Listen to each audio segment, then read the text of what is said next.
Hi everyone and welcome to all. तो चलिए आज की क्लास में हम लोग डिस्कस करने वाले हैं 27 अगस्त के करंट अफेयर्स के बारे में। जैसे कि हम लोग जानते हैं कि current affairs all competitions exam के लिए इम्पोर्टेंट रहता है, चाहे एसएससी हो, रेलवे हो, बैंकिंग हो, स्टेट बीसीएस हो या तो और कोई भी अदर एग्जाम रहता है, तो उन सब चीज के लिए करंट अफेयर्स इंपॉर्टेंट रहता है। ठीक है, तो चलिए आज की क्लास में हम लोग स्टार्ट करने वाले हैं। देखो, भारत में यूनिफाइड पेमेंट्स इंटरफेस मतलब यूपीआई कब लॉन्च किया गया था? ठीक है, जो अभी हम लोग यूपीआई चलाते हैं ना, फोन पे में यूपीआई आईडी होता है हमारा, और गूगल पे में होता है, भीम यूपीआई होता है, ऐसा बहुत टाइप से रहता है। ठीक है, तो ये बोला यूपीआई कब लॉन्च किया गया था, ठीक है, भारत में, और इसका फुल फॉर्म होता है यूनिफाइड पेमेंट्स इंटरफेस। ठीक है, तो ये 2016 में लॉन्च किया गया था। और कब? 11 अप्रैल 2016। ठीक है, 11 अप्रैल 2016। ठीक है, और इसका देखो ये यूपीआई का फुल नेम क्या है, तो इसका है यूनिफाइड पेमेंट्स इंटरफेस यूपीआई। ठीक है, और इसको एक लॉन्च किए गई है, तो इसके लॉन्च करने के लिए एक संस्था है। ठीक है, एक संस्था के द्वारा इसको लॉन्च किया गया है, तो उस संस्था का नाम क्या है? तो यह है national payments corporation of India, NPCI.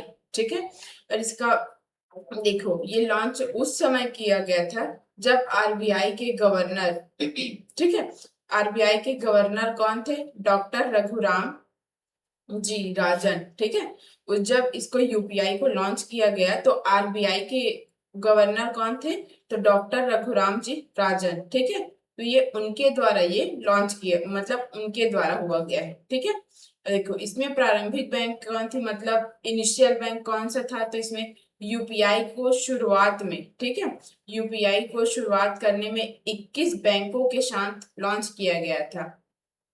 और देखो इस यूपीआई को लॉन्च करने का इसका पर्पस क्या है ये देखते हैं। तो इसमें बोला गया एक ही प्लेटफॉर्म के माध्यम से तत्काल interoperable bank to bank digital भुगतान की सुविधा प्रदान कर सके। जैसे कि हम लोग अभी करते हैं ना, डायरेक्ट है तुम यूपीआई करो, डायरेक्ट वो बैंक टू बैंक में आपका ये यहाँ पे डिजिटल पेमेंट्स हो जाता है, तो ये वैसे ही। ठीक है, वही बताया गया यहाँ पे। और देखो यहाँ पे क्या बोला गया है, और रेगुलेटर, अब रेगुलेटर यहाँ पे कौन सा था? तो ये reserve bank of India, RBI. ठीक है, और इसकी मुख्य विशेषता क्या है इस यूपीआई का? तो ये उपयोगकर्ता UPI ID, mobile number, QR code आदि का उपयोग करके बैंक खाते का विवरण साझा किए बिना भुगतान कर सकते हैं। ठीक है, और इसमें आपको कोई डिटेल्स देने की जरूरत नहीं होती है।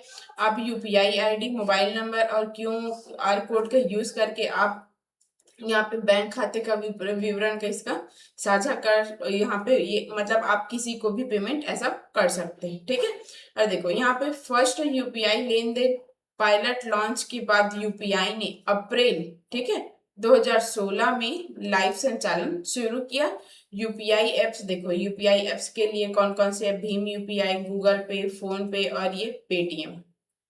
ठीक है, तो ये सब हमारी यूपीआई से रिलेटेड एप्स है। अब देखो इसमें क्या बोले हैं, 2026 वर्क फ्रॉम एनीवेयर इंडेक्स में शामिल होने वाला एकमात्र भारतीय शहर कौन सा था? ठीक है, तो ये कौन सा था? मुंबई। किसमें? जो वर्क फ्रॉम एनीवेयर इंडेक्स है उसमें 2026 में भी इन्होंने ये शामिल हुआ है। भारत का एक ऐसा शहर है जो कि सिंगल ये बस उसमें, ठीक है, उसमें क्या हुआ था? शामिल हुआ था। देखो और इसके ये इंडेक्स का नाम क्या है? तो ये वर्क फ्रॉम एनीवेयर इंडेक्स, जो कि 2026 में हुआ था ये। ठीक है, और इसको किसके द्वारा रिलीज किया गया था? तो इंटरनेशनल वर्क प्लेस ग्रुप के द्वारा। ठीक है, और ये इसका फोर्थ एडिशन था, जो कि अभी ये इंडेक्स लॉन्च किया गया, जो अभी इंडेक्स में शामिल हुआ था उस इंडेक्स का। ठीक है, और ये एकमात्र भारतीय शहर यहाँ पे मुंबई ही उसमें शामिल थे। और देखो यहाँ पे मुंबई का इसमें स्कोर कितना था? 77। ठीक है, और देखो ये ग्लोबल रैंक में बोले तो ये 15th रैंक में थे। ठीक है, और देखो यहाँ पे क्या बोला गया है? Top city globality. ठीक है, वैश्विक स्तर पर शीर्ष शहर, ये बैंकॉक, फर्स्ट बैंकॉक, फिर उसके बाद थाईलैंड। ठीक है, तो इसका पॉइंट्स कितना कितना है? 1 106.5। ठीक है, इसके पॉइंट से मुंबई के कितना है 77। अब सेकंड सेकंड रैंक में कौन है, टोक्यो। टोक्यो का कितना है 96.5, देखो। ठीक है, और ये थर्ड कहाँ का है, बार्सिलोना 95.5। और देखो इसका पैरामीटर्स इसमें क्या क्या है, जलवायु, ब्रॉडबैंड स्पीड, आवास, परिवहन, भोजन, संस्कृति और लचीले कार्य स्थल की उपलब्धि। ठीक है, और यहाँ पे मुंबई की देखो, अब मुंबई की मेन यहाँ पे थोड़ी सी स्ट्रेंथ क्या है उसकी, तो देखो ये परिवहन की किफायती दरें, लचीले कार्य स्थल, जलवायु और आवास। ठीक है, और देखो यहाँ पे और क्या बताया गया है, कम स्कोर वाले क्षेत्र के बारे में। ठीक है, तो ये है ब्रॉडबैंड की गुणवत्ता, स्थानीय कार्यक्रम और खुशी सूचकांक। अब देखो यहाँ पे क्या बोला गया है ठीक है, यहाँ पे क्या बोला है 72। ठीक है, 72 नेहरू ट्रॉफी बोट रेस। ठीक है, ये 2026 किसने जीती है। अब देखो ये बोट रेस नेहरू ट्रॉफी, ये इसी के लिए आती है। ठीक है, बोट रेस के लिए दिया जाता है। तो ये किसने जीता है, अरोमा चुंदन ने। ठीक है, अरोमा चुंदन ने इस ट्रॉफी को जीता है, बोट रेस वाली। अब देखो ये इवेंट, ये 72 नेहरू ट्रॉफी बोट रेस था। ठीक है, और इसके विनर्स कौन है, अरोमा चुंदन। देखो ये बोट क्लब। ठीक है, तो इसका बोट क्लब का नाम क्या है, तो ये है अरोमा बोट क्लब, जो कि परवूर कोल्लम में है। ठीक है, और इसके कैप्टन्स कौन थे, तो ये थे रंजीत सजीव कोचुमोन। ठीक है, रंजीत सजीव कोचुमोन। और ये लोके उसका वेन्यू क्या था, तो ये पुन्नमदा झील। ठीक है, पुन्नमदा झील अलप्पुझा, जो कि केरल में है। और डेट क्या थी इसकी, तो ये थी 22 अगस्त 2026। ठीक है, और इसका विनर्स का टाइमिंग क्या था, तो ये 4 मिनट्स। ठीक है, ये बोट रेस है, तो इन्होंने विनर्स विनर्स का इसमें टाइमिंग क्या था, तो ये था 4 मिनट 23.328 सेकेंड्स। ठीक है, ये उन्होंने इतना टाइम लिया था। और इसके उप विनर्स कौन है, रनर अप, तो ये है नाडू भागोश चुंदन। और थर्ड पोजीशन पे कौन आया है, तो वियापुरम चुंदन। ठीक है, और इसकी विशेष उपलब्धि क्या है, जो ये अरोमा चुंदन है उनका, तो इनका एक स्पेशल अचीवमेंट है। तो क्या बोला, अरोमा ने अपने पदार्पण में ही ट्रॉफी जीती है। ठीक है, और इसका कुछ ये हिस्टोरिकल सिग्निफिकेंस भी है। इस रेस का संबंध, ठीक है, इस रेस का संबंध 1952 में जवाहरलाल नेहरू की अलपुझा यात्रा से है, जिसके बाद उन्होंने एक रजत ट्रॉफी प्रदान की थी। तो ये उससे रिलेटेड है। ठीक है, अब देखो यहाँ पे क्या बोला गया है, 24 अगस्त 2026 को संयुक्त राज्य अमेरिका द्वारा ईरान के खिलाफ शुरू किए गए प्रतिबंध अभियान का नाम क्या था, तो क्या नाम था, तो ये था ऑपरेशनल इकोनॉमिक आउटकास्ट। ठीक है, इस अभियान का नाम क्या था, तो ये था ऑपरेशन इकोनॉमिक आउटकास्ट। ठीक है, और इसको ये लॉन्च कब किया गया था, तो ये था 24 अगस्त 2026 को। ठीक है, और इससे ये टारगेटेड ये टारगेट कंट्री कौन सा था, तो ये ईरान। और इसको स्टार्ट मतलब लॉन्च करने वाली एक संस्था है, तो उस संस्था का नाम क्या है, तो ये है अमेरिकी वित्तीय विभाग, US department of the treasury. ठीक है, और देखो इसमें क्या बोला गया है, ये वित्त मंत्री कौन है, स्कॉट बेसेंट। ठीक है, और इसका पर्पस क्या है यहाँ पे, तो ये है ईरान को अंतरराष्ट्रीय वित्तीय और आर्थिक संपर्कों से अलग करना है इस अभियान के अकॉर्डिंग, इस अभियान के माध्यम से। ठीक है, और इसका मेन फोकस क्या है, तो ये है ईरानी वित्तीय नेटवर्क, तेल से होने वाली आय और अन्य आर्थिक जीवन रेखाएं।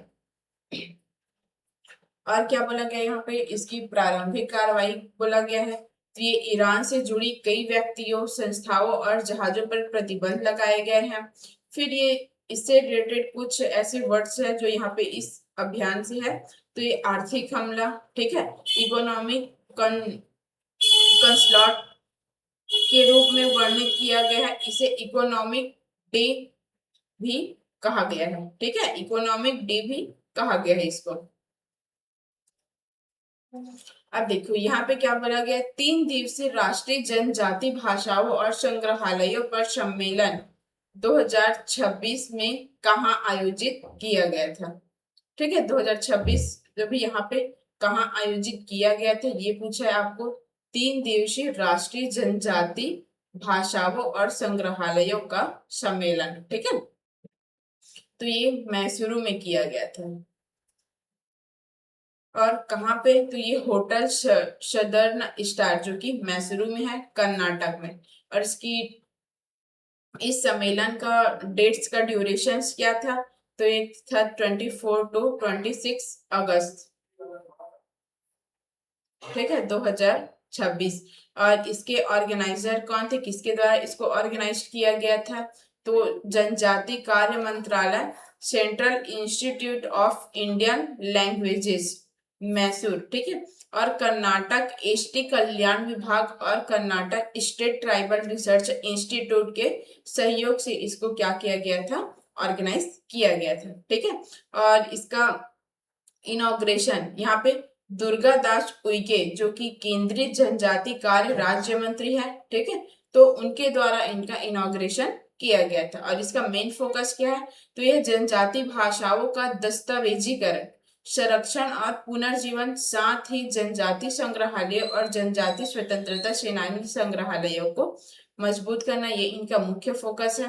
और इसमें ये पहल किया गया, तो इसमें क्या है, जनजाति भाषाओं में कर्नाटक की प्राइमर पुस्तकों का विमोचन, जनजाति कार्य मंत्रालय और शील, ठीक है, CIIL के बीच एक समझौता ज्ञापन MOU तथा आदिवाणी एडिवाणी मतलब आदिवाणी, ठीक है, ये प्लेटफॉर्म में ये अपडेट यहाँ पे किया गया था।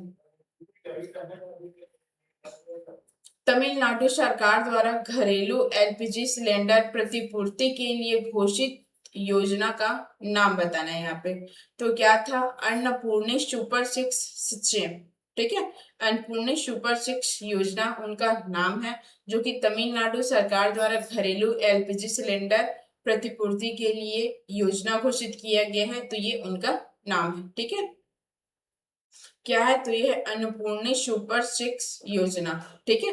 और इसको अनाउंस कब किया गया था, तो ये 24 अगस्त, ठीक है, 24 अगस्त 2026 को, ठीक है, किया गया है। और ये किसके द्वारा, मतलब यहाँ पे तमिलनाडु के मुख्यमंत्री, ठीक है, तमिलनाडु के चीफ मिनिस्टर कौन है, तो C जोसेफ विजय के द्वारा इसको अनाउंस किया गया है। और इसके कुछ बेनिफिट्स है, तो ये देखो यहाँ पे क्या बताया गया है, यहाँ पे बताया गया है कि हर साल, ठीक है, हर वर्ष 3 घरेलू LPG सिलेंडरों की लागत की प्रतिपूर्ति, तो ये इनका बेनिफिट्स है। और इनका तरीका क्या है, तो ये लाभार्थी पहले सिलेंडर खरीदता है और पात्र राशि सीधे बैंक खाते में जमा की जाती है। और देखो इसकी पात्रता एलिजिबिलिटी क्या है यहाँ पे, तो 2.5 लाख रुपए तक की वार्षिक आय वाले परिवार, ठीक है, ये इनके लिए एलिजिबिलिटी है। और इसके कुछ अपेक्षित लाभार्थी है, तो ये क्या बताया है, लगभग 1.30 करोड़ परिवार। और इसमें वार्षिक आवंटन एनुअल एलोकेशन इसमें क्या है, लगभग 4,000 करोड़ रुपए, ठीक है।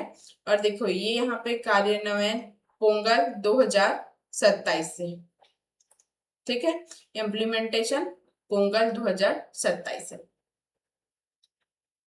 अब देखो यहाँ पे क्या बोला गया है, ईस्ट बंगाल FC ने किस टीम को हराकर, ठीक है, किस टीम को हराकर 135 ड्यूरंट कप 2026 का खिताब जीता है, ठीक है, तो ये कौन है, मोहन बागान सुपर जायंट, ठीक है, तो ये टूर्नामेंट कौन सा है, तो 135वां इंडियन ऑयल डूरंट कप। और इसके विनर्स कौन है, तो ये है ईस्ट बंगाल FC। और इसकी उप विजेता कौन है, रनर अप मोहन बागान सुपर जायंट, ठीक है। और इनका फाइनल स्कोर क्या था, तो ईस्ट बंगाल ये 4-1 मोहन बागान, ठीक है। और इसका डेट क्या बताया गया है आपको, 23 अगस्त 2026। इसका देखो ये विवेकानंद युवा भारती क्रीडांगन कोलकाता इनका लोकेशंस है। और देखो इन्होंने क्या बोला गया है, 17, ठीक है, 17 डूरंड कप का टाइटल मोहन बागान की रिकॉर्ड की बराबरी, मतलब यहाँ पे ईस्ट बंगाल का खिताब के बारे में यहाँ पे बताया गया है। तो जो 17 डूरंड कप टाइटल जो यहाँ पे मोहन बागान के रिकॉर्ड की ये बराबरी है, ठीक है। और यहाँ पे देखो ये स्टार परफॉर्मर कौन है, तो ये एडमंड लाल रिंडिका जिन्होंने फाइनल में हैट्रिक बनाई है। अब देखो ये सेबी द्वारा SEBI द्वारा मार्केट इंफ्रास्ट्रक्चर इंस्टीट्यूशंस के लिए कौन सा नया फ्रेमवर्क पेश किया गया है, तो ये इंफॉर्मेशन टेक्नोलॉजी रेजिलियंस इंडेक्स, ठीक है। इसके बारे में कुछ बताया गया है, देखो अब ये इंफॉर्मेशन टेक्नोलॉजी रेजिलियंस इंडेक्स, ठीक है, ये इनका फुल फॉर्म है। और इसका संक्षिप्त नहीं मतलब एब्रिविएशन ITRI, ठीक है, ये इंफॉर्मेशन टेक्नोलॉजी रिलीजियंस इंडेक्स का ये शॉर्ट फॉर्म है, ठीक है। और इसको SEBI के द्वारा इसको यहाँ पे इंट्रोड्यूस किया गया है। और कब, तो ये है 24 अगस्त 2026 को, ठीक है। और इसको मार्केट इंफ्रास्ट्रक्चर इंस्टीट्यूट पर इसको लागू किया गया है। और इसका पर्पस क्या है, तो MIIS की IT रिलीजियंस और टेक्निक से संबंधित व्यवधानों का सामना करने तथा उनसे उबरने की क्षमता का आकलन और उससे मजबूत करना, ये इनका पर्पस है। और इसका एयरलियर स्टेप क्या था, तो ये SEBI ने इस फ्रेमवर्क पर, ठीक है, 25 मार्च 2026 को एक परामर्श पत्र जारी किया है, ठीक है। तो आज का क्लास हम लोग यहीं पे एंड करेंगे। अगर आपको इससे रिलेटेड कोई भी इंक्वायरी होगी तो नीचे डिस्क्रिप्शन बॉक्स में व्हाट्सएप नंबर दिया गया है, आप उस पर इंक्वायरी कर सकते हैं। और ये जो क्लास हुआ है उसका PDF आपके लिए टेलीग्राम चैनल में अपलोड हो जाएगा, तो आप लोग वहां से इसका PDF भी ले सकते हैं, ठीक है। तो थैंक यू सो मच, मिलते हैं नेक्स्ट क्लास में, तब तक के लिए वेल डन।